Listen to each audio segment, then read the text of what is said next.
ओम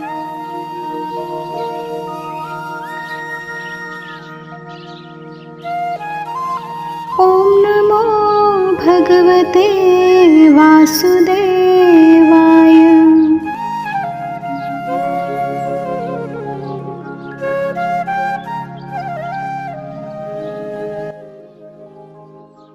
द्रोणाचार्य के पास जाकर दुर्योधन क्या वचन बोला, इसे आगे के तीसरे श्लोक में बताते हैं।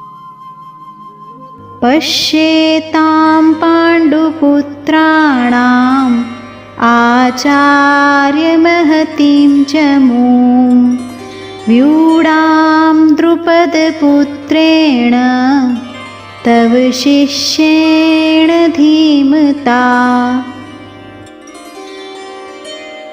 स्वामी जी हमें आचार्य का अर्थ स्पष्ट करते हुए समझा रहे हैं कि द्रोण के लिए आचार्य कहने में दुर्योधन का यह भाव प्रकट होता है कि आप हम सबके कौरवों और पांडवों के आचार्य हैं। शस्त्र विद्या सिखाने वाले होने से आप हम सबके गुरु हैं, इसलिए आपके मन में किसी के लिए पक्षपात नहीं होना चाहिए।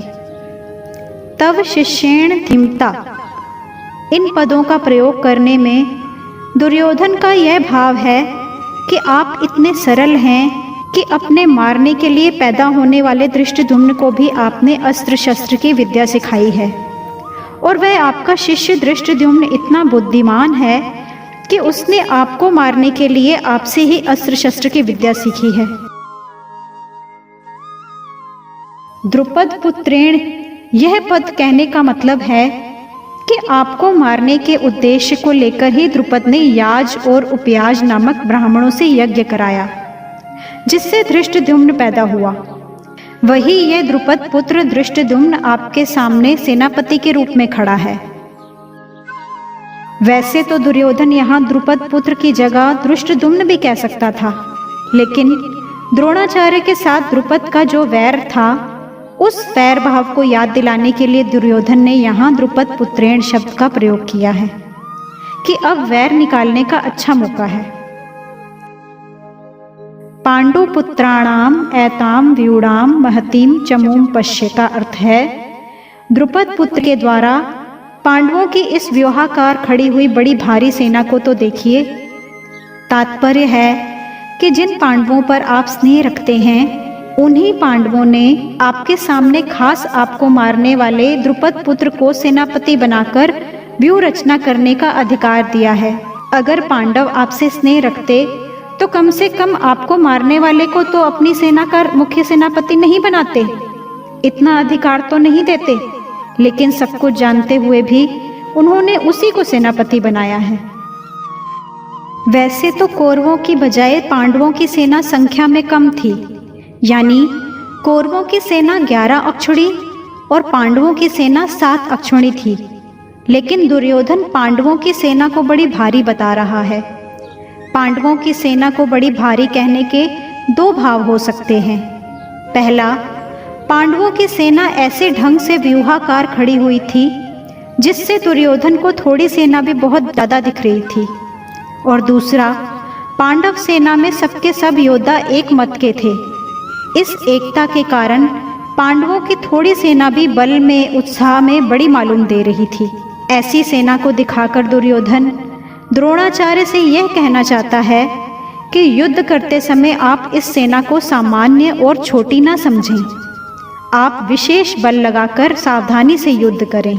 पांडवों का सेनापति है तो आपका शिष्य द्रुपद पुत्र ही, इसलिए उस पर विजय प्राप्त करना आपके लिए कौन सी बड़ी बात है। एताम पश्य कहने का तात्पर्य है कि यह पांडव सेना युद्ध के लिए तैयार होकर सामने खड़ी है, इसलिए हम लोग इस सेना पर किस तरह से विजय कर सकते हैं, इस बारे में आपको जल्दी से जल्दी निर्णय लेना चाहिए। श्लोक संख्या 4, 5 और 6 में दुर्योधन द्रोणाचार्य से पांडवों की सेना देखने के लिए प्रार्थना करके उन्हें पांडव सेना के महारथियों को दिखाता है। अत्र शूरा महेश्वासा भीमार्जुन समायुधि युयुधानो विराटश्च द्रुपदश्च महारथः धृष्टकेतुश्च कीतानः काशीराजश्च वीर्यवान् पुरजितकुन्तिभोजश्च शैब्यश्च नरपुङ्गवः युधामन्युश्च विक्रान्त उत्तमोजाश्च वीर्यवान् सौभद्रो द्रौपदेयाश्च सर्व एव महारथः। स्वामी जी हमें अत्र शूरा महेशवासा भीमा अर्जुन समायुधि का अर्थ स्पष्ट करते हैं। जिनसे बाण चलाए जाते हैं, फेंके जाते हैं, उनका नाम ईश्वास अर्थात धनुष है। ऐसे बड़े बड़े धनुष जिनके पास हैं वे सभी महेशवास हैं, यानी बड़े धनुषों पर बाण चढ़ाने और प्रत्यंचा खींचने में बहुत बल लगता है। जोर से खींचकर छोड़ा गया बाण बहुत दूर तक जाता है। ऐसे बड़े बड़े धनुष पास में होने के कारण ये सभी बहुत बलवान और शूरवीर हैं। ये मामूली योद्धा नहीं हैं। युद्ध में भी भीम और अर्जुन के समान हैं, यानी बल में ये भीम के समान और अस्त्र शस्त्र की कला में ये अर्जुन के समान हैं। युयुधानः का अर्थ स्पष्ट करते हुए स्वामी जी बताते हैं, युयुधान ने अर्जुन से अस्त्र शस्त्र की विद्या सीखी थी। इसलिए भगवान श्री कृष्ण के द्वारा दुर्योधन को नारायणी सेना देने पर भी वह कृतज्ञ होकर अर्जुन के पक्ष में ही रहा, दुर्योधन के पक्ष में नहीं गया। द्रोणाचार्य के मन में अर्जुन के प्रति द्वेष भाव पैदा करने के लिए दुर्योधन महारथियों में सबसे पहले अर्जुन के शिष्य युयुधान का नाम लेता है। तात्पर्य है कि इस अर्जुन को तो देखिए, इसने आपसे ही अस्त्र शस्त्र चलाना सीखा है और आपने अर्जुन को यह वरदान भी दिया है कि संसार में तुम्हारे समान और कोई धनुर्धर ना हो, ऐसा प्रयत्न करूंगा। इस तरह आपने तो अपने शिष्य अर्जुन पर इतना स्नेह रखा है, पर वह कृतज्ञ होकर आपके विपक्ष में लड़ने के लिए खड़ा है, जबकि अर्जुन का शिष्य युयुधान उसी के पक्ष में खड़ा है। विराटश्च यानी जिसके कारण हमारे पक्ष का वीर सुशर्मा अपमानित किया गया और आपको सम्मोहन अस्त्र से मोहित होना पड़ा, और हम लोगों को भी जिसकी गायें छोड़कर युद्ध से भागना पड़ा, वह राजा विराट आपके प्रतिपक्ष में खड़ा है। राजा विराट के साथ द्रोणाचार्य का ऐसा कोई वैर भाव या द्वेष भाव नहीं था, लेकिन दुर्योधन यह समझता है कि अगर युयुधान के बाद मैं द्रुपद का नाम लूं तो द्रोणाचार्य के मन में ये भाव आ सकता है कि दुर्योधन पांडवों के विरोध में मुझे उकसाने की कोशिश कर रहा है और मेरे मन में पांडवों के प्रति वैर भाव पैदा कर रहा है। इसलिए दुर्योधन द्रुपद के नाम से पहले विराट का नाम लेता है, जिससे द्रोणाचार्य मेरी चालाकी ना समझ सकें और युद्ध में मेरा साथ दें। द्रुपदश्च महारथः का तात्पर्य है, आपने तो द्रुपद को पहले की मित्रता याद दिलाई, पर उसने सभा में यह कहकर आपका अपमान किया कि मैं राजा हूँ और तुम भिक्षुक हो, इसलिए मेरी तुम्हारी मित्रता कैसी, और वैर भाव के कारण आपको मारने के लिए पुत्र भी पैदा किया। वही महारथी द्रुपद आपसे लड़ने के लिए विपक्ष में खड़ा है। धृष्टकेतुः, यह धृष्टकेतु कितना मूर्ख है कि जिसके पिता शिशुपाल को कृष्ण ने भरी सभा में चक्र से मार डाला था, उसी कृष्ण के पक्ष में यह लड़ने के लिए खड़ा है। चेकितानः, सारी यादव सेना तो हमारी ओर से लड़ने के लिए तैयार है और यह यादव चेकितान पांडवों की सेना में खड़ा है। काशी राजश्च वीर्यवान, यह काशी राज बड़ा ही शूरवीर और महारथी है, यह भी पांडवों की सेना में खड़ा है। इसलिए आप सावधानी से युद्ध करना, क्योंकि यह बड़ा पराक्रमी है। पुरुजित कुंती भोजश्च, वैसे तो पुरुजित और कुंती भोज ये दोनों कुंती के भाई होने के कारण हमारे और पांडवों के मामा हैं, लेकिन इनके मन में पक्षपात होने के कारण ये हमारे विपक्ष में युद्ध करने के लिए खड़े हैं। शैब्यश्च नरपुंगवः, यह शैब्य युधिष्ठिर का ससुर है। यह मनुष्यों में श्रेष्ठ और बहुत बलवान है। परिवार के नाते यह भी हमारा संबंधी है, लेकिन यह पांडवों के ही पक्ष में खड़ा है। युधामन्युश्च विक्रांत उत्तमो जाश्च वीर्यवान, पांचाल देश के बड़े बलवान और वीर योद्धा युधामन्यु तथा उत्तमो जा मेरे वैरी अर्जुन के रथ के पहिए की रक्षा में नियुक्त किए गए हैं। आप इनकी ओर भी नजर रखना। सौभद्रः, यह कृष्ण की बहन सुभद्रा का पुत्र अभिमन्यु है। यह बहुत शूरवीर है। इसने गर्भ में ही चक्रव्यूह भेदन की विद्या सीखी है, इसलिए चक्रव्यूह रचना के समय आप इसका ख्याल रखें। द्रौपदेयाश्च, युधिष्ठिर, भीम, अर्जुन, नकुल और सहदेव, इन पांचों के द्वारा द्रौपदी के गर्भ से क्रमशः प्रतिविंध्य, सुतसोम, श्रुतकर्मा, शतानीक और श्रुतसेन पैदा हुए हैं। इन पांचों को आप देख लीजिए। द्रौपदी ने भरी सभा में मेरी हंसी उड़ाकर मेरे हृदय को जलाया है। उसी के इन पांचों पुत्रों को युद्ध में मारकर आप उसका बदला चुकाएं। सर्व एव महारथः, ये सब के सब महारथी हैं, जो शास्त्र और शस्त्र विद्या दोनों में प्रवीण हैं, और जो युद्ध में अकेले ही एक साथ 10,000 धनुर्धारी योद्धाओं का संचालन कर सकता है, उस वीर पुरुष को महारथी कहते हैं। ऐसे बहुत से महारथी पांडव सेना में खड़े हैं। द्रोणाचार्य के मन में पांडवों के प्रति द्वेष पैदा करने और युद्ध के लिए जोश दिलाने के लिए दुर्योधन ने पांडव सेना की विशेषता बताई। दुर्योधन के मन में विचार आया कि द्रोणाचार्य का पांडवों के साथ ज्यादा लगाव है, इसलिए वे पांडव सेना की महत्ता सुनकर मुझे यह कह सकते हैं कि जब पांडवों की सेना में इतनी विशेषता है तो उनके साथ तो समझौता क्यों नहीं कर लेता। ऐसा विचार आते ही दुर्योधन आगे के 3 श्लोकों में अपनी सेना की विशेषता बताता है।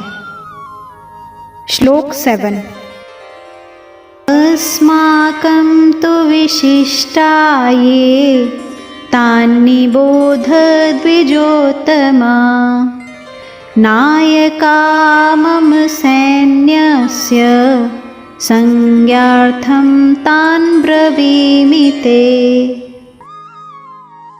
स्वामी जी इस श्लोक की व्याख्या करते हुए हमें समझा रहे हैं, अस्माकं तु विशिष्टा ये तान्नि बोध द्विजोत्तमा। दुर्योधन द्रोणाचार्य से कहता है कि हे द्विज श्रेष्ठ, जैसे पांडवों की सेना में श्रेष्ठ महारथी हैं, ऐसे ही हमारी सेना में भी उनसे कम विशेषता वाले महारथी नहीं हैं, बल्कि उनकी सेना के महारथियों की अपेक्षा ज़्यादा ही विशेषता रखने वाले हैं। उनको भी आप समझ लीजिए।